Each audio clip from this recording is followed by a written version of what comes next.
All right, so we're going to take a look at law of sines. Let's jump over here.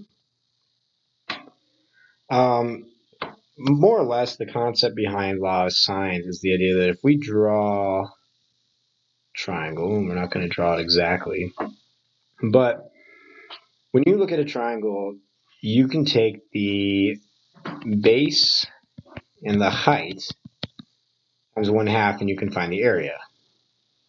Well, it turns out this is true for any base, right? So we're currently using this base right here. But what happens if we turned this triangle? What if we turned it and it was, something along these lines, right? So we're using this part as the base now. Okay. Right, base times the height times 1/2, and we're going to assume these are scaled the same. Obviously, this triangle right here looks smaller, but assume they're the same. Then we would have a ratio of areas, right? This area, regardless of whether it's turned on, this side or this side, the area is going to be the same. So we can take how we found the area, compare them to each other, and that should give us a ratio. And that ratio turns out to be the law of sines. So let's see what this actually looks like. So we're going to start with this triangle. We have base C going to from that base to the opposing angle C. Right, so one's a capital, one's a lowercase. Then we also can look at base B versus angle B, base A versus angle A. And remember, if we take the area from any of those three perspectives, we would find the same area. So let's take a look at that. So I populated here in advance. I already did the math for you. And I'm going to give you an example of doing one of the sides. So the area is 1/2 times base times height. In this case, we're looking at base A, and we're looking at that green height, right? The green line. I didn't label those, so we'll just call it H, green H. The sine of B. So this takes a little bit of kind of complex thinking here. To find this height, we need to use angle B and then take the opposite over the hypotenuse. If we're going from angle B, which is, just to be clear, it's this entire piece. Let's see. It's this entire piece right here. So it's not just this little piece right here, right? It's the entirety of it.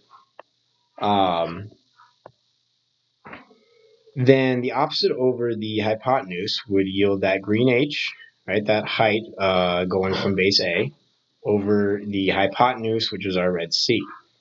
If we multiply both sides by C, then we would get H by itself. So without knowing what that was, we could take C sine B is equal to H, and we could plug that in for H. Then if we apply the same logic to the other two sides, we would get areas 1/2 AC sine B, areas 1/2 BA sine C, and area is equal to 1/2 CB sine A. And all those areas are equal, so we set them all equal to each other. Now we have three different representations of our area at the bottom. What we're going to do from there is we're going to set two of these equal to each other. So we're going to take 1/2 AC sine B equals 1/2 BA sine C. And we're just going to start whittling this down. So we're going to multiply both sides by 2, cancel the denominator.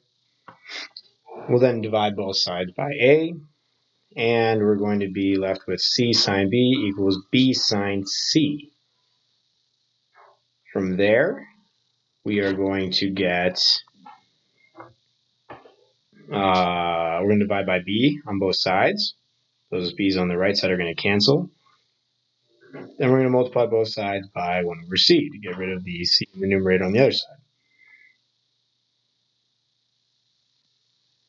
end result is going to be that we get sine of angle B over B, or side B rather, is equal to sine of angle C over side C. Now I'm not going to do it all out, but we could have done this and solved for B versus A as well, yielding that the end result, if we have those three areas equal to each other, we will, once everything is simplified down, get sine A over A equals sine B over B equals sine C over C. So every angle is with its opposing side. And that is the law of sines. And that will cover anything that SOHCAHTOA would, but for any triangle, whether it's 90 degrees or otherwise.